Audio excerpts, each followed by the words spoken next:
This wasn't just another rough outing buried in the weekly schedule. It was the kind of game that quietly redraws a team's future if no one intervenes.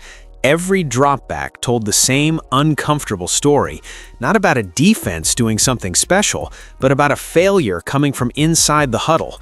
When Shedeur Sanders kept getting swallowed in the backfield, it didn't feel like football chaos, it felt like abandonment. And once you see it that way, it's hard to unsee. There's a moment when protection stops feeling imperfect and starts feeling unreliable. That's where this game crossed the line. You could feel it early, before stats mattered, before the score told anyone what to think. The pocket didn't collapse dramatically, it simply never formed. Defenders weren't fighting through blocks, they were walking through open doors. And every time Sanders snapped the ball, there was an unspoken question hanging in the air. Is he about to get a fair chance, or is he about to get hit again? What made it unsettling wasn't just the pressure, it was the contrast. On one side, a young quarterback refusing to panic, standing tall and trying to operate inside a storm that never slowed down. On the other, a veteran presence who was supposed to calm that storm, looking disconnected from the urgency of the moment. This wasn't about one missed assignment or a bad matchup, it felt deeper than that. It felt like effort was optional, and that's where things start to rot. Games like this don't explode all at once, they erode. Drive by drive, rep by rep, trust starts to leak out of an offense. The quarterback speeds up, the play caller gets conservative, routes don't finish because timing no longer exists, and before anyone says it out loud, everyone knows where the fault line is forming. Watching Sanders take hit after hit wasn't just frustrating, it was revealing. You could see how fast a season can pivot when protection becomes a gamble instead of a guarantee. The uncomfortable truth is this had nothing to do with talent ceilings or growing pains. This wasn't a young team learning hard lessons. This was a test of accountability, a test of whether effort still matters when things get hard. And when a quarterback is doing everything possible to hold the offense together while the ground keeps giving way beneath him, the failure stops being subtle. It becomes a message, the kind that forces a franchise to choose between comfort and correction, because pretending it's normal only makes the damage spread.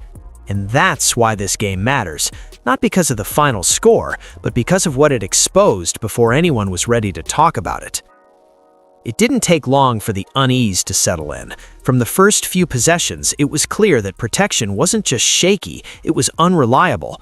These weren't long, developing plays breaking down late. Pressure arrived almost immediately, sometimes the moment the ball left the center's hands. Defensive linemen didn't need counters or creativity. They took straight paths into the backfield, untouched, like they were invited. When that starts happening, an offense stops playing football and starts reacting to survival. The most alarming part was how predictable it became. You could almost feel it building before each snap. Sanders would drop back, take one hitch, and the pocket would already be folding in on itself. There was no room to climb, no edge to escape through cleanly. Protection wasn't bending, it was absent. It turns every play into a coin flip, and that's not how quarterbacks develop rhythm or confidence. That's how they learn to brace for impact. For Shedeur Sanders, that meant reads got rushed through by necessity, not impatience. When a quarterback doesn't trust the pocket, his internal clock speeds up whether he wants it to or not. Plays designed to breathe suddenly feel suffocating. Sanders wasn't scanning the field in comfort, he was calculating danger. Where is the hit coming from? Which side is collapsing first? Those are questions a young quarterback should never have to answer on every snap. What made this stretch so revealing was the lack of adjustment within the chaos. When an offensive line struggles early, you usually see urgency rise. Extra hands, tighter technique, some visible fight to re-establish control. That never came. The pressure stayed clean, the angles stayed poor, and the defense caught on quickly.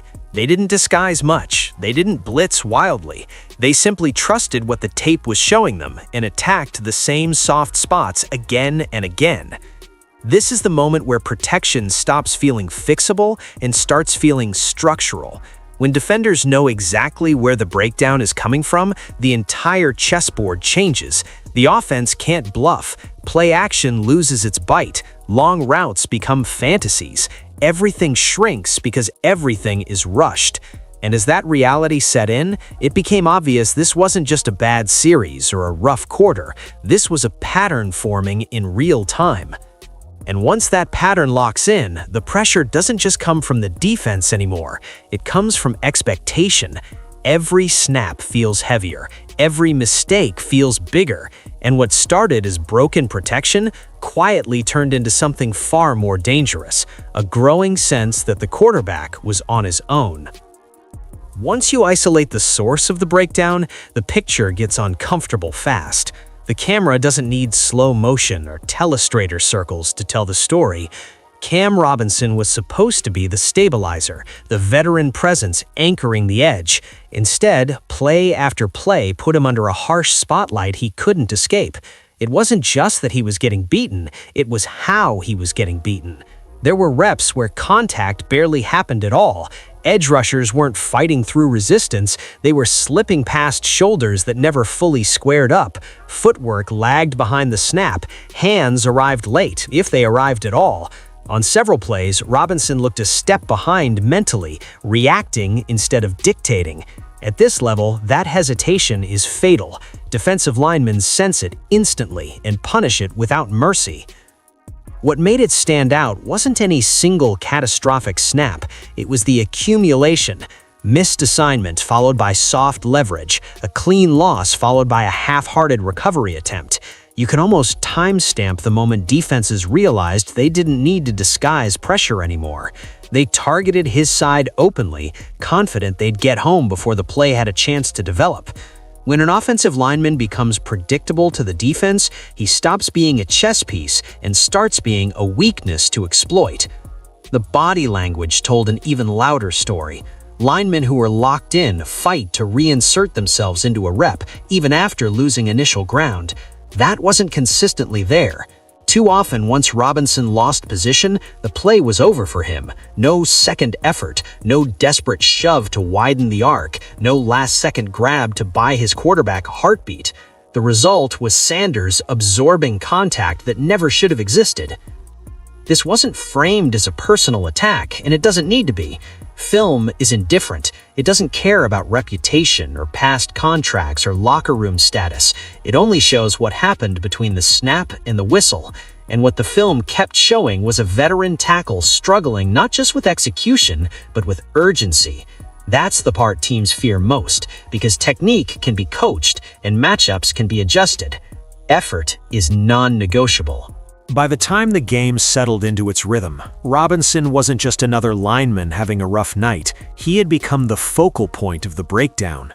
Every pressure felt connected, every stalled drive traced back to the same edge collapsing too fast, too often. And when that happens, it stops being a quiet problem. It becomes the question everyone is thinking, but nobody wants to ask out loud. Because once a veteran lineman looks checked out, the damage doesn't stay confined to his matchup. It spreads across the offense, changing how every other player approaches their job. And that's where this situation started to feel less like a bad game and more like something far more troubling. This is the part no team wants to linger on, because once effort enters the conversation, there's no easy way to spin it. Missed blocks happen, bad games happen, but when the same issues repeat without visible urgency to correct them, the conversation shifts from mistakes to intention.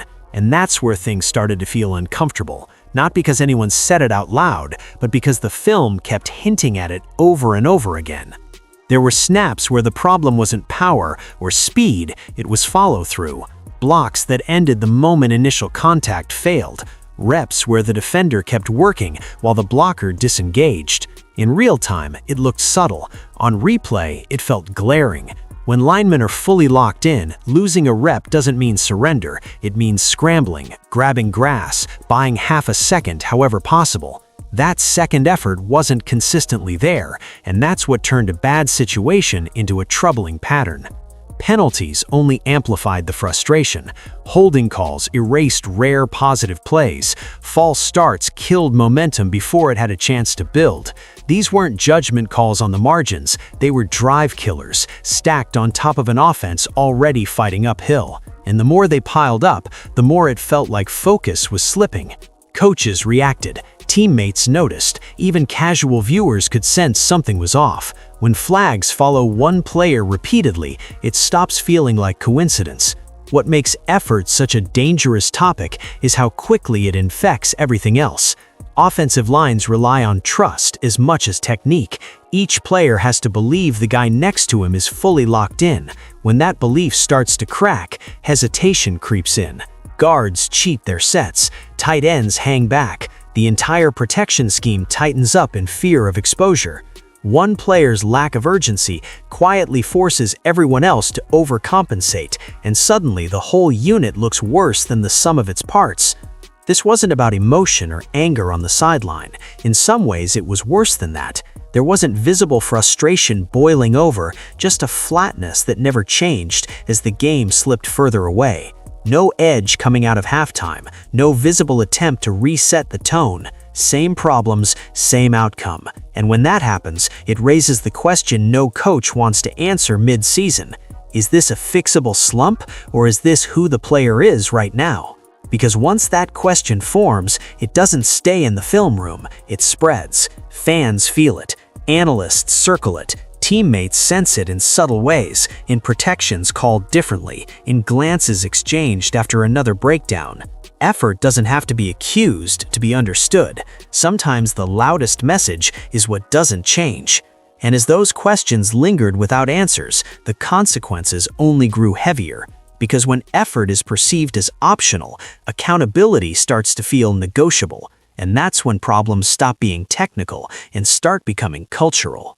Football is the ultimate chain sport. Every piece depends on the next. And when one link weakens, the stress doesn't stay contained, it spreads. That's exactly what began happening to the offense as the game wore on. What started as pressure from one edge slowly warped the entire structure of the unit.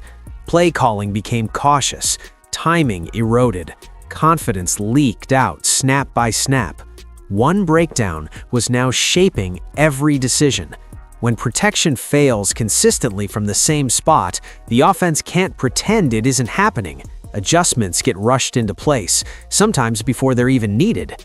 Extra blockers are kept in, shrinking the number of receiving options. Routes get cut short because receivers feel the pocket collapsing before the ball is even thrown. The quarterback stops stepping into throws and starts fading away from pressure he knows is coming. None of this shows up as one glaring mistake, but together, it strangles an offense. Defenses thrive on that predictability. Once they identify a weak point, creativity becomes optional. Why gamble with complex schemes when you can win by lining up and attacking the same spot over and over again? That's what unfolded here. The pass rush didn't disguise much. They didn't have to. They knew where the path to the quarterback was, and they took it without hesitation. Every successful pressure reinforced the plan, and every unanswered breakdown made the offense feel smaller.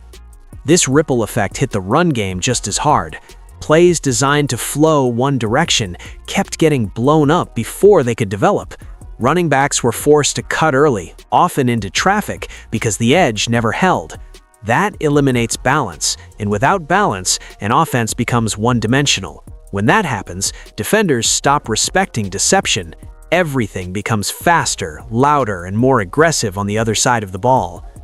For Shedeur Sanders, this meant operating inside a shrinking margin for error. He wasn't just reading coverages, he was managing damage. Snap recognition replaced progression. Survival instincts replaced rhythm. That's not how quarterbacks are supposed to grow, and it's not sustainable over a season. The offense didn't lose its identity all at once. It watched it dissolve as each compromise stacked on the next. The cruel part is that this kind of breakdown doesn't need multiple failures to start. One unreliable spot is enough. Once the offense adjusts around it, everything else becomes reactive. Nobody plays free. Nobody plays fast. And by the time it's obvious to everyone watching, the unit isn't just struggling anymore. It's trapped. And as the offense kept adjusting to cover its own wounds, one thing became impossible to ignore. The quarterback wasn't collapsing under the weight of it. In fact, he was doing the opposite. In the middle of all that instability, Shedeur Sanders never lost his center.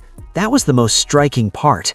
When pressure becomes constant, quarterbacks usually tell on themselves. Their feet get frantic, their eyes drop, their body language tightens. None of that showed up here. Even as protection failed around him, Sanders stayed composed in ways you don't expect from someone still finding his footing at this level. Every snap felt like a test of restraint. He wasn't forcing throws just to prove toughness, and he wasn't checking down in fear either. He adjusted protections when he could, shifted his launch points, and tried to steal time with subtle movement instead of panic. That's the kind of awareness that doesn't come from coaching alone. It comes from instinct and trust in your own process, even when the environment refuses to cooperate. What stood out even more was what happened between plays. After sacks, after hits, after drives that went nowhere, Sanders didn't retreat into himself or start broadcasting frustration. On the sideline, he stayed engaged, calm, and communicative. He talked through looks, he listened, he reset. When things were breaking down, he chose leadership over emotion, and that decision matters more than any single throw on the stat sheet. He took punishment that never should have happened, yet his demeanor never shifted into blame. No head shaking, no public frustration toward the line. That restraint isn't passive, it's intentional. Young quarterbacks often feel pressure to assert themselves vocally when things go wrong. Sanders did the opposite. He absorbed it and kept working, understanding that leadership isn't just about being heard, it's about being trusted. There were moments, brief flashes, where you could see what this offense might look like if you were given even a sliver of stability. A well-timed completion under pressure, a throw made while bracing for impact, a smart decision to abandon a play before it turned into something worse. These weren't highlight reel moments, but they were meaningful. They showed command in chaos, and that's rare. The frustrating part is that this level of poise shouldn't be necessary this early.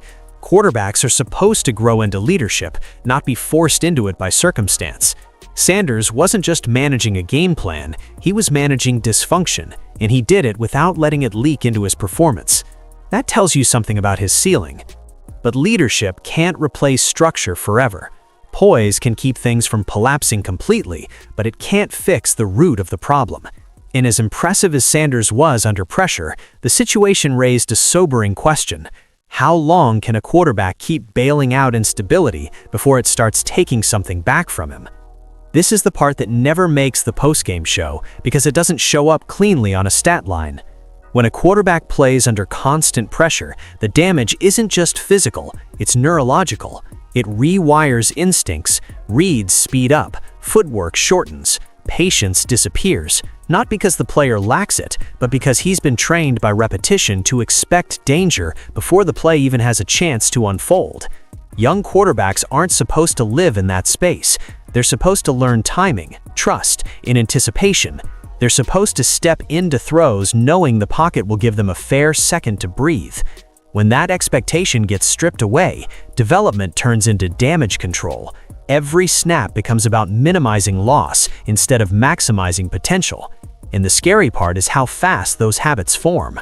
Once a quarterback starts bracing for hits before routes develop, it changes everything. He stops waiting on concepts and starts improvising early. He abandons clean pockets that might have held because too many others didn't. He learns to survive, not to operate. And survival mode might keep you upright in the short term, but it quietly steals the traits that separate good quarterbacks from great ones. There's also a mental tax that builds invisibly. Constant pressure forces second-guessing. Was the protection really failing, or did I imagine it? Should I trust this play call, or bail early just in case? Those questions creep in even when the moment doesn't demand them. Over time, that hesitation shows up as late throws, missed windows, and unnecessary scrambles, not because the quarterback forgot how to play, but because his environment never let him play freely. What makes this situation so dangerous is that it often gets mislabeled. Coaches talk about toughness. Fans praise resilience. The quarterback gets credit for standing in and taking hits, but none of that replaces the foundational reps he's losing. You don't develop timing while running for your life.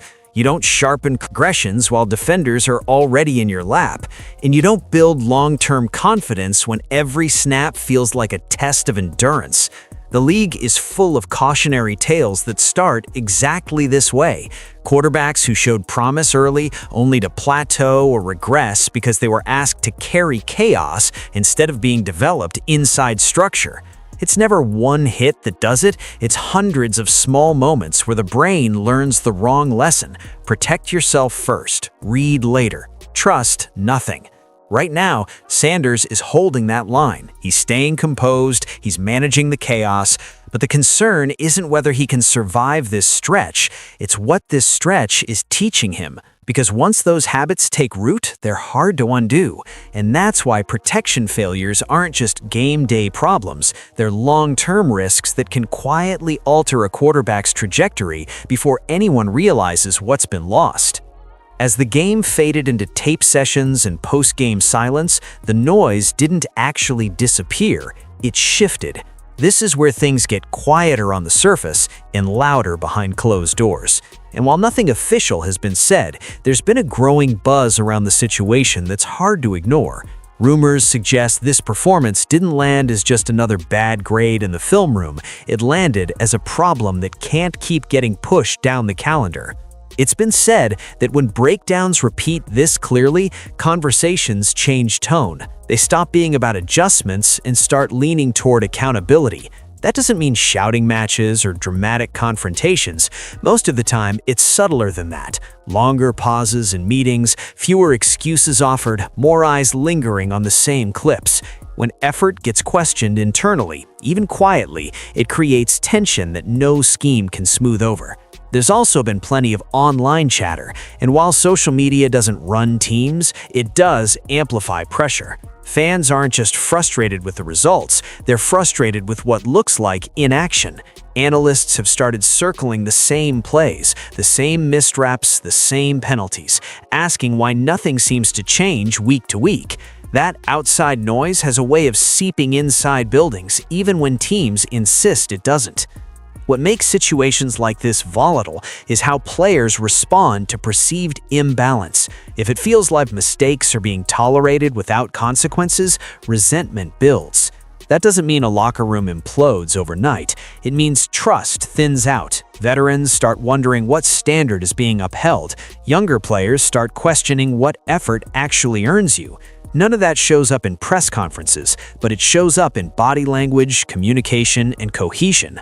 There's also the unspoken reality that coaches are always balancing short-term survival with long-term culture. Changing a lineup sends a message, not changing it sends one too.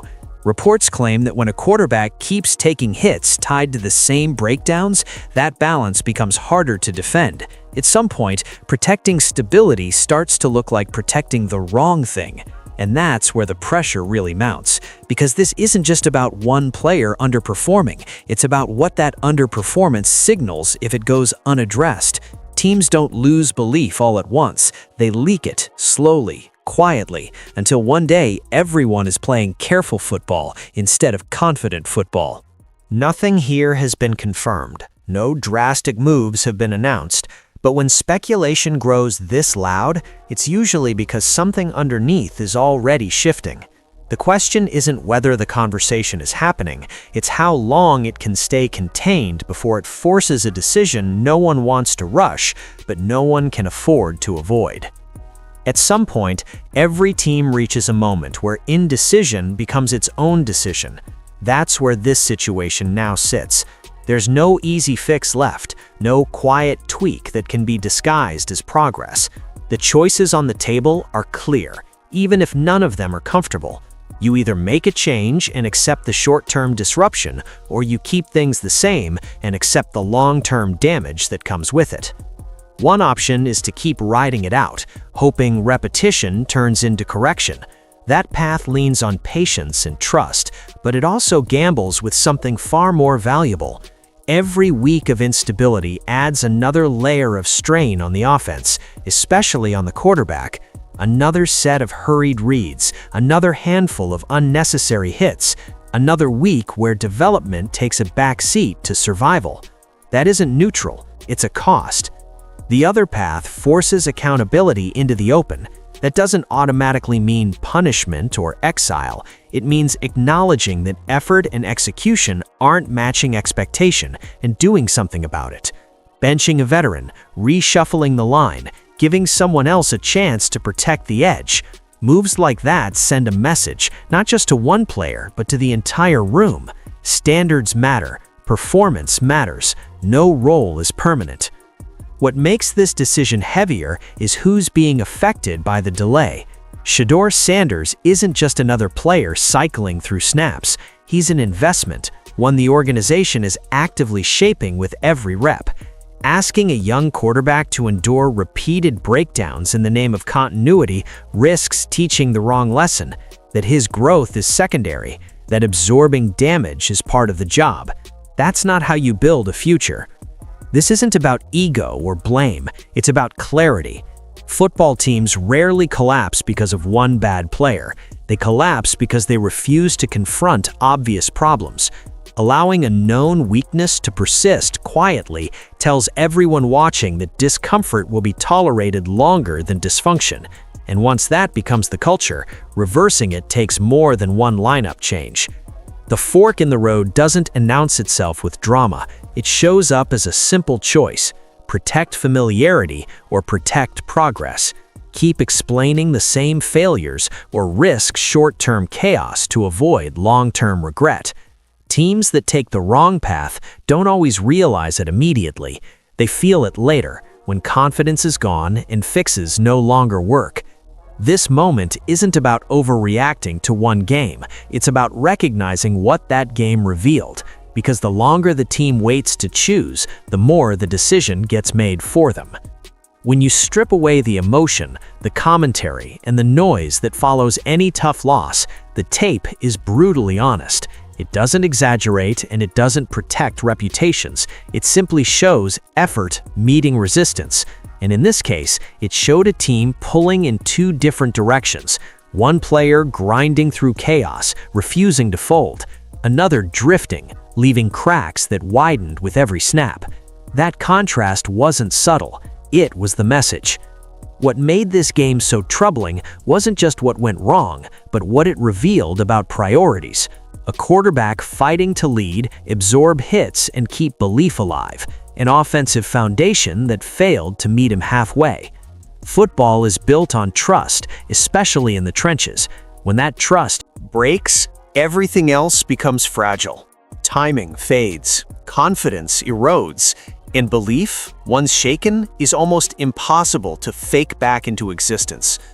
Shedeur Sanders showed qualities you can't coach into someone: composure, ownership, the ability to stay locked in when the situation screams for panic. Those traits are rare, and they're valuable, but they're also vulnerable. They need protection to grow. Leadership shouldn't require self-sacrifice at this level. It should be reinforced by structure, not tested by neglect. The real question moving forward isn't about blame, it's about response. Will the warning on tape be treated like feedback or ignored like noise? Because this wasn't just a breakdown in blocking, it was a breakdown in accountability. And teams don't recover from that by pretending it didn't happen. They recover by choosing standards over comfort and progress over stubbornness. There's still time to course correct, still time to protect development instead of repairing damage later. But that window doesn't stay open forever. Every snap that repeats the same failure tightens it. Every game that passes without action makes the message clearer, even if no one wants to say it out loud. Football always tells the truth eventually. This tape already did. The only thing left is whether the team is ready to listen.